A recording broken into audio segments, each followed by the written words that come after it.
A very good morning to you. I am Hilda Wathithionly and you are watching Youth and Politics, my favorite segment of Y in the Morning on Mondays.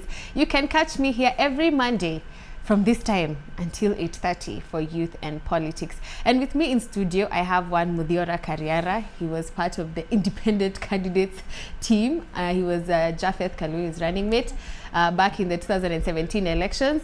And I have Wakili Ochieng himself. He's a lawyer and an advocate. And today, the big debate going around is the whole referendum idea. Say good morning first. Let me give you an opportunity to say good morning.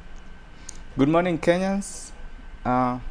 We are happy to be here to discuss this issue of referendum question, and I hope that we are going to engage. Right. Thank you. Good morning, viewers and everyone who watches Y254. I know you follow this TV station online, and I appreciate that because after I'm here, the engagement is usually epic. We're here to discuss Kenya's future, politics, and your role as a youth.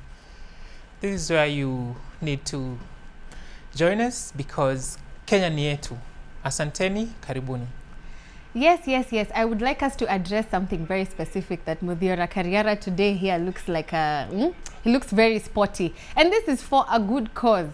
Muthiora Kariara is doing a Kenya One campaign in which for every corruption case reported, each corruption case filed in court, there are 8,044 of them. They are cycling a kilometer for each. So they are going to cover 8,044 kilometers in order to create awareness on the corruption issues facing the country. So he actually cycled here today, and that is why he looks the way he looks. Actually, Hilda, this is a campaign, and it's not my campaign, but I want you to make it your campaign. Kenya One campaign is about mobilizing Kenya's youth into fighting corruption. Well, we are telling people why we must kill corruption. This is the season when corruption must die. So every young person out there, number one, who doesn't have a job, leo nawaandika kazi, tupigane na ufisadi. Let's fight corruption. That's what the Kenya One campaign is about. In the last financial year, that's 2006-2007, 8,044 cases were filed. That's a lot of Kenyans out there who have hope that we can defeat corruption. They reported cases, and these cases have been investigated. Some have already been closed. So it means there are people who believe that we can beat corruption, and we want to come together with them and encourage others that when you see something going wrong, we're not in a helpless situation. Take charge. It's good you've mentioned taking charge, because I think the youth need to take charge at this point. Anyway, let's moving on to the topic of the day. The 5th annual devolution conference has just concluded in Kakamega County, and something interesting has come up because Raila and Uhuru both gave speeches, and actually a whole team has been unveiled to in honor of the handshake, the big handshake between Uhuru and Raila. There's a team of 14 members. Actually, there are 2 senators, and there are actually, let me not, if I would read do I read the whole list? I think it's a very long list, but you shouldn't read that list because that list has no youth, and this is a show about the youth, so there's no point. All right. So basi, what do you guys think about Raila saying that we need to go back to the 3-level government structure, and we can also, the country needs to be split into 14 administrative blocks with regional governments? What is your opinion on that? Do you think it's a plausible cause and we should be having a whole referendum about it? When we were making the constitution that's governing our nation today, there was input from Kenyans, and we had a bomber's draft, which is not what we adopted.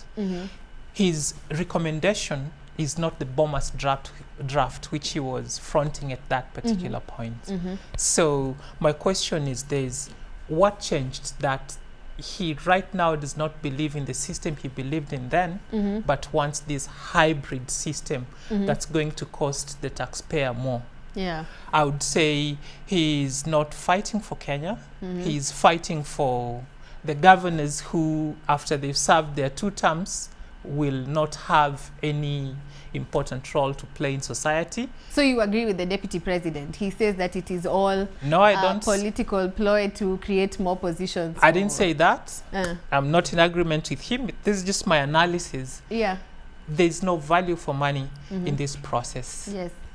Anyone who is sane can see that this is self-defeating. Kenya is already overrepresented. We have women representatives whose role and function is not well defined. They don't even have a budget. Yes.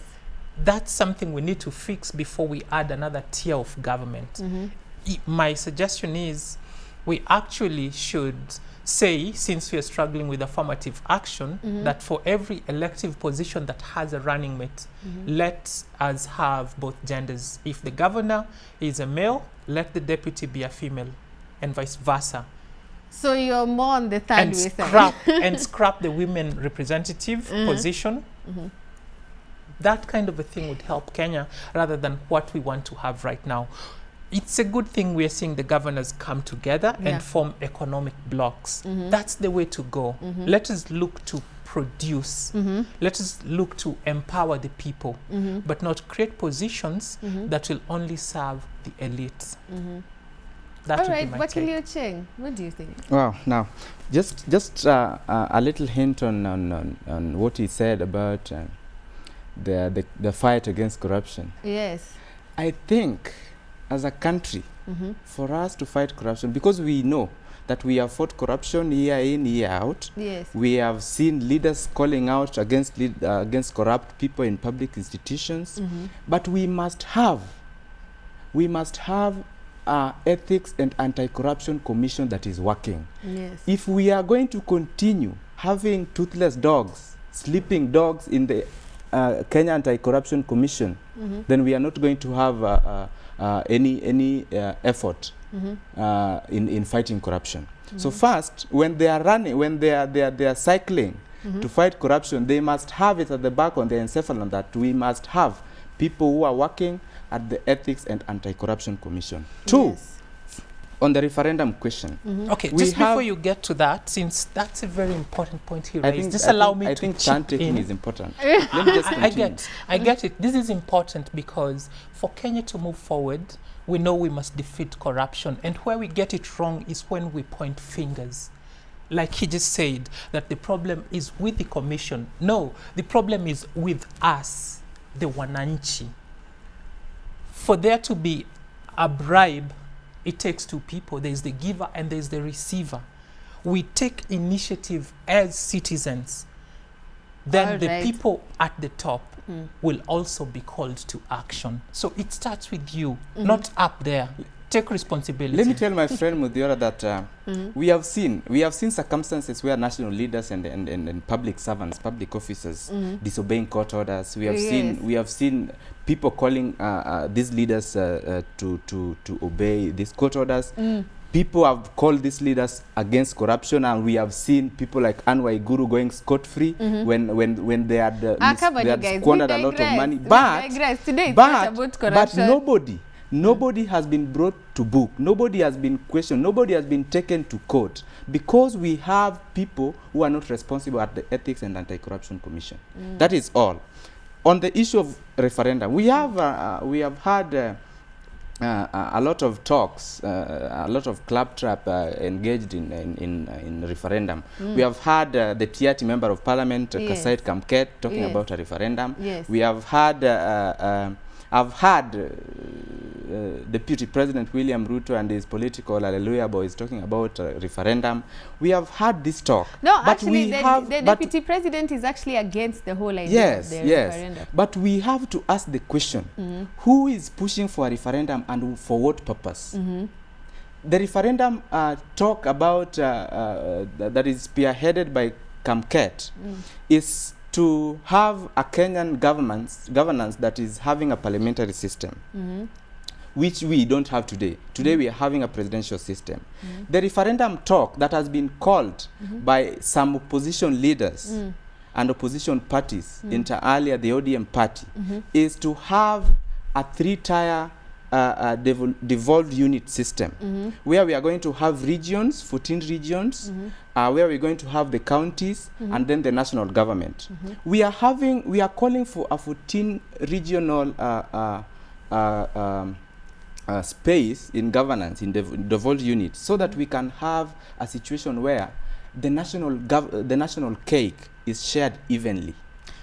Okay, this is the argument the Deputy President had in relation to that. He said that if at all the issue is devolution and people, public resources not being able to reach everybody, why add another layer to the top? Like, why move upwards, add another governing body, instead of going downwards to the MCAs and the wards where the money actually goes to? If they can improve on that, then devolution will still be fine. They don't understand why we should hire more people, why it's going upwards and not downwards. That's why he's saying it's a ploy to get people political positions if they lose and what have you. So the big question here is, how is it supposed to help us? If I also kind of agree with the Deputy President, how is it going to help us to add another layer of government? Those are more people we are paying. Now, you see the people, Kenyans have not really understood the concept that we are talking about. We are looking at a situation where, you remember our provincial administrations, you remember how they worked. That is what His Excellency Raila Odinga is talking about.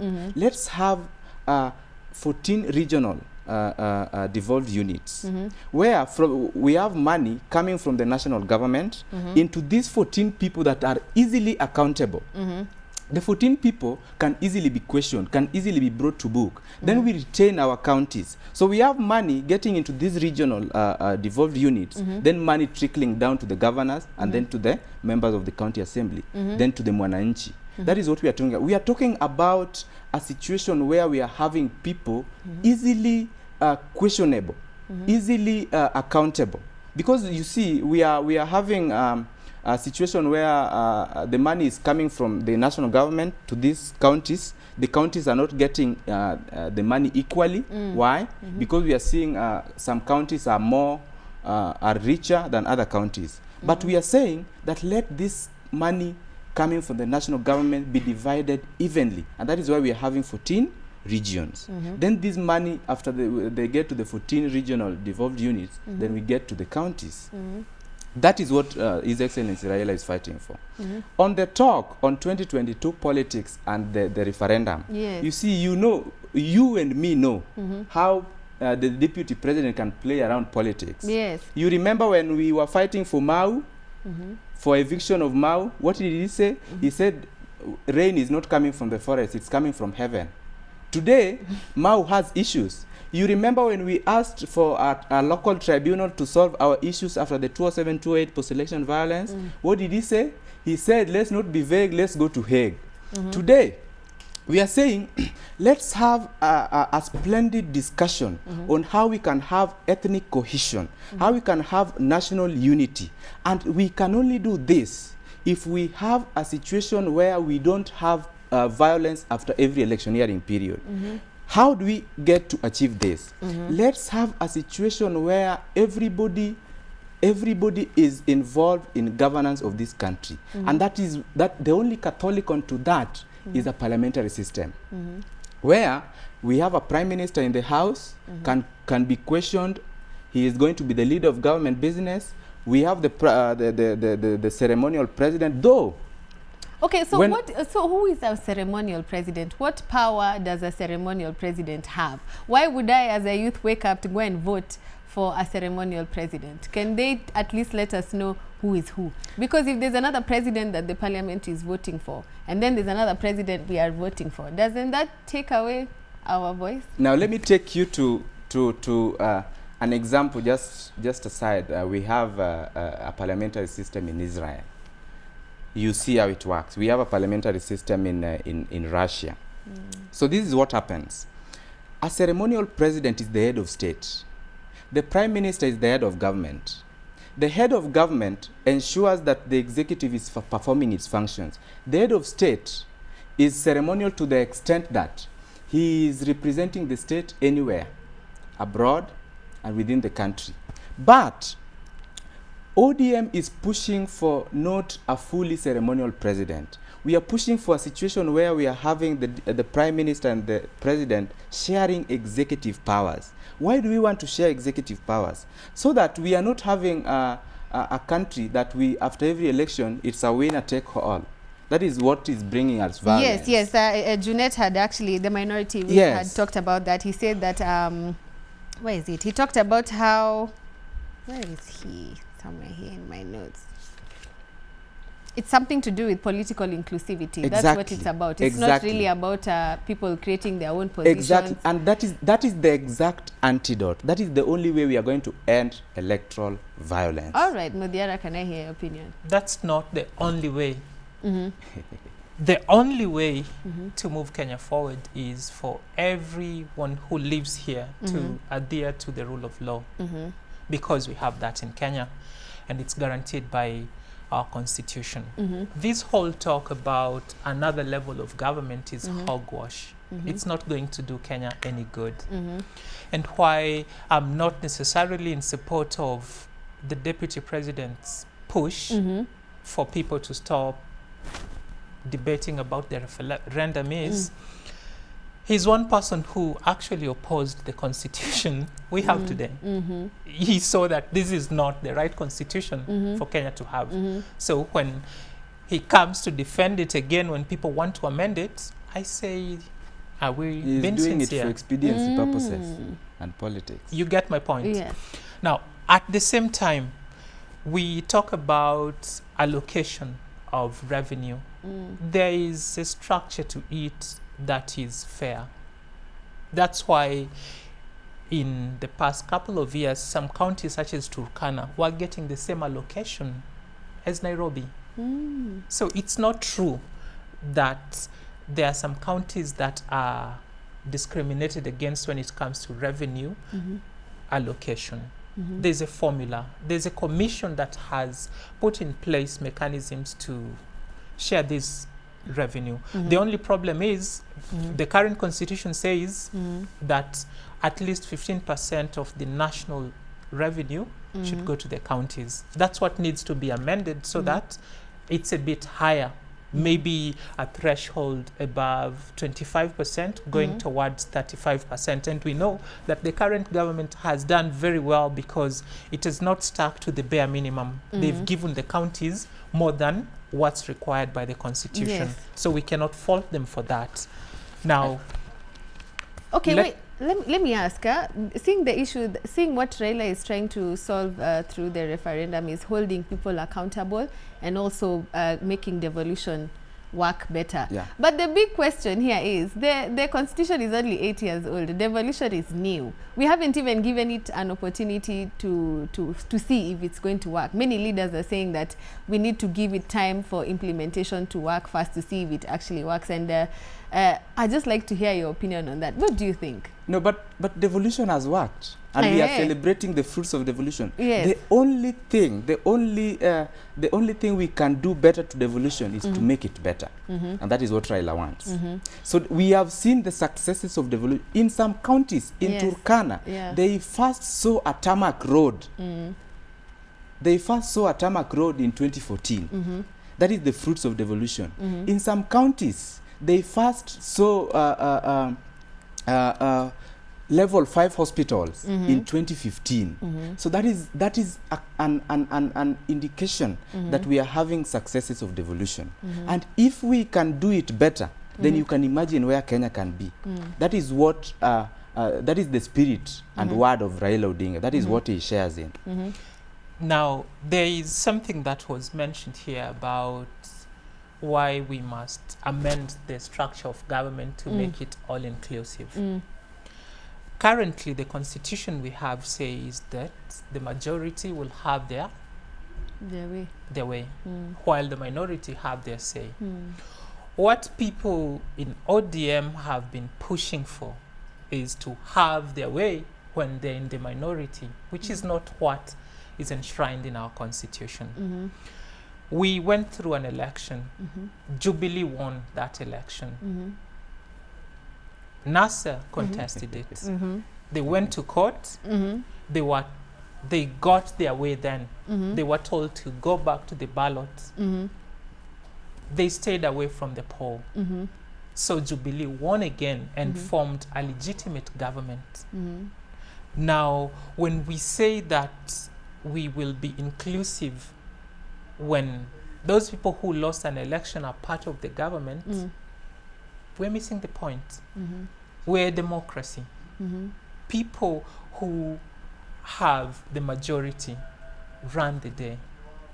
Let us not mix issues.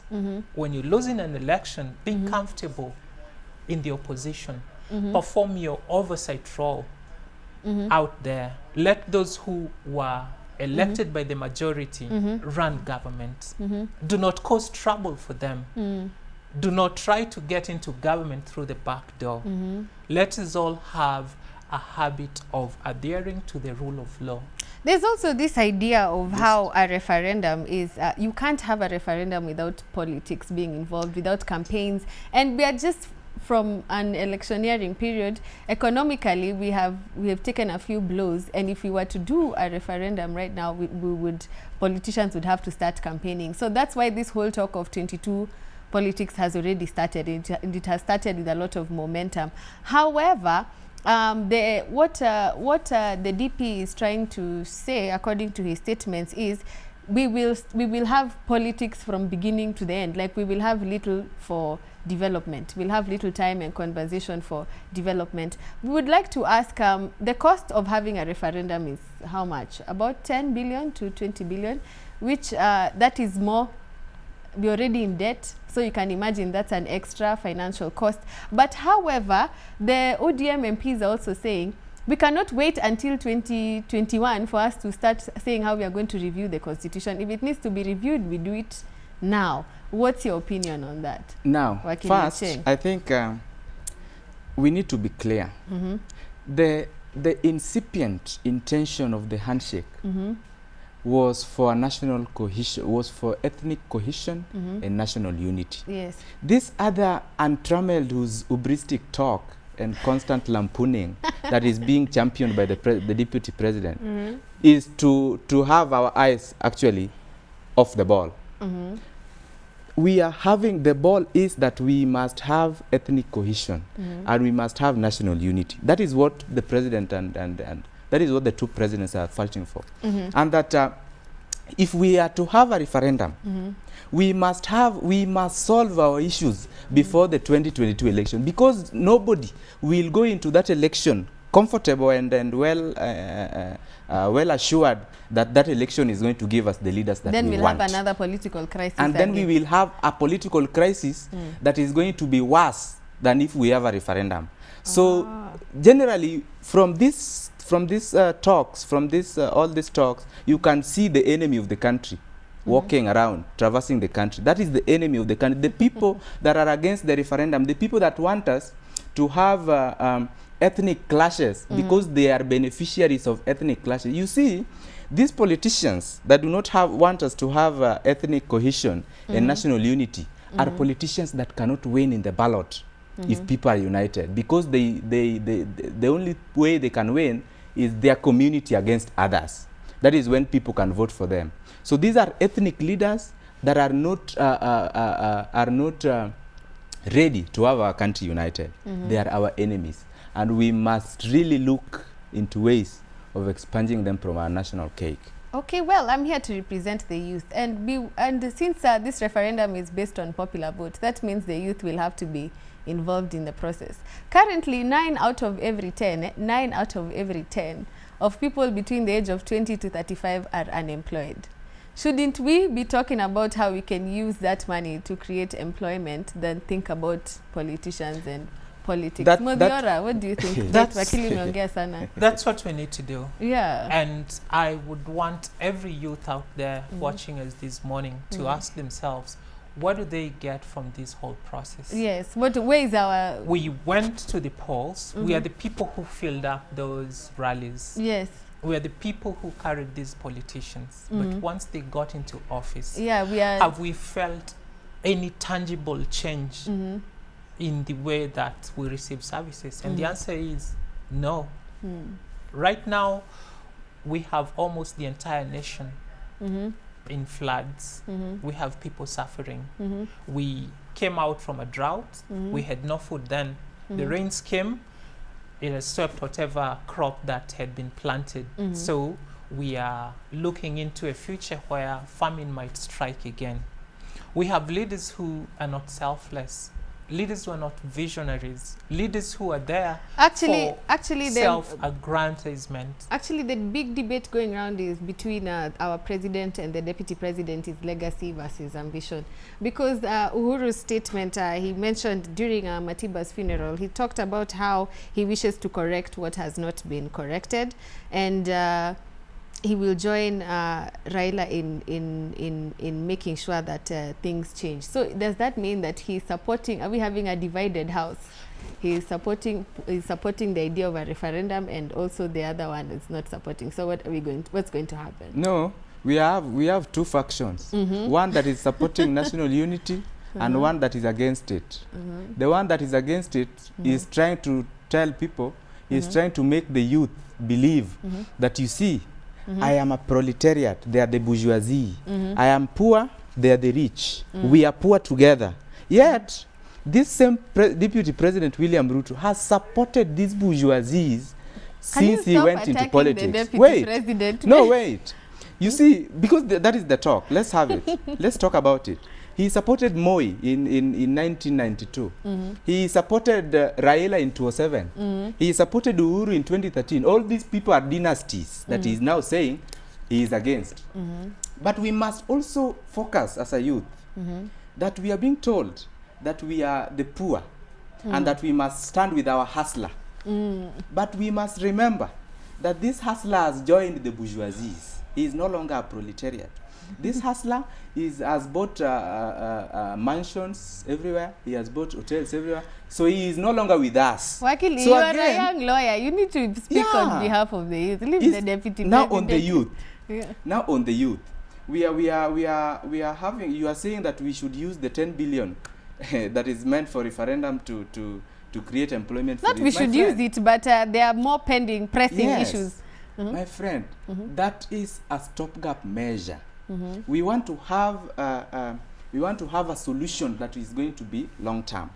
The long term solution is to have a unity of purpose, to have a united country, so that I'm a youth.